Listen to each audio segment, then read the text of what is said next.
Привет, привет! Меня зовут Ажар, и мы продолжаем с вами запоминать казахские слова. Мои видео предназначены для людей, которые разговаривают на русском языке, но хотели бы со временем начать разговаривать и понимать казахский язык постепенно. Все делается в нашей жизни, все делается постепенно. Невозможно сразу получить что-то, что вы хотите. Обязательно нужно сделать много-много-много шагов, много-много-много действий для того, чтобы добиться своей цели. Сегодня мы будем запоминать слово «көз». Вот это «у» без черточки, и оно, видите, отличается от русского «у». Оно звучит не как «у», оно звучит тонко. «Көз», «көз», «көз». «Көз» – это осень. Для того, чтобы еще лучше запомнить это слово, обязательно посмотрите либо сам предмет, либо на картинку. В данном случае картинка осеннего дерева, листвы, которая уже пожелтела, покраснела. И прям сразу видно, что это осень. «Көз», «көз». Вы можете посмотреть любую другую картинку, которая у вас ассоциируется со словом осень, со словом «көз». Теперь составляем предложение. Русские предложения используем вместо слова «осень» слово «көз». Но сейчас у нас в Алмате «көз». У нас в этом году очень теплый, солнечный «көз». Сейчас на улицу посмотришь, и такое ощущение, что не «көз», а весна. «Көз» для животноводов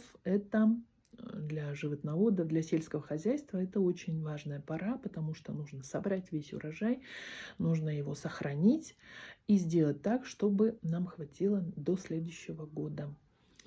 В «көз» многие казахи делают запасы мяса.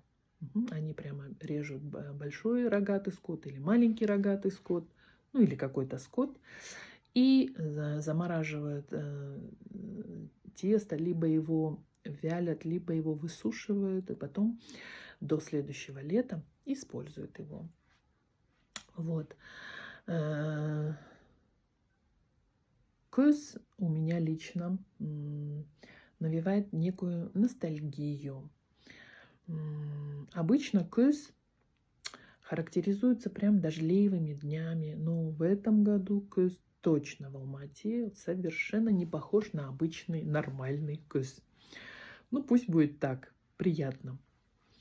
В «көз» мы очень часто пользуемся резиновыми сапогами, зонтами и непромокаемыми плащами. Сейчас есть в продаже очень много одежды, которая не промокает, которая отделана какой-то специальной пропиткой для того, чтобы в «көз» было комфортно и мы не промокали под дождем. Вот таким образом составляйте свои собственные полноценные предложения, не просто словосочетания, а прям полноценные предложения. И количество предложений должно быть достаточным. Почему? Потому что количество повторений, предложений гарантирует вам то, что вы запомните это слово на всю жизнь. Оно будет встроено в ваш мыслительный механизм, оно встроится, подошьется к вашей памяти, и вам не придется снова и снова возвращаться к этому слову. Поэтому пишите. Если у вас какие-то сложности с произношением, вы можете загуглить произношение и потренироваться. И у вас все получится.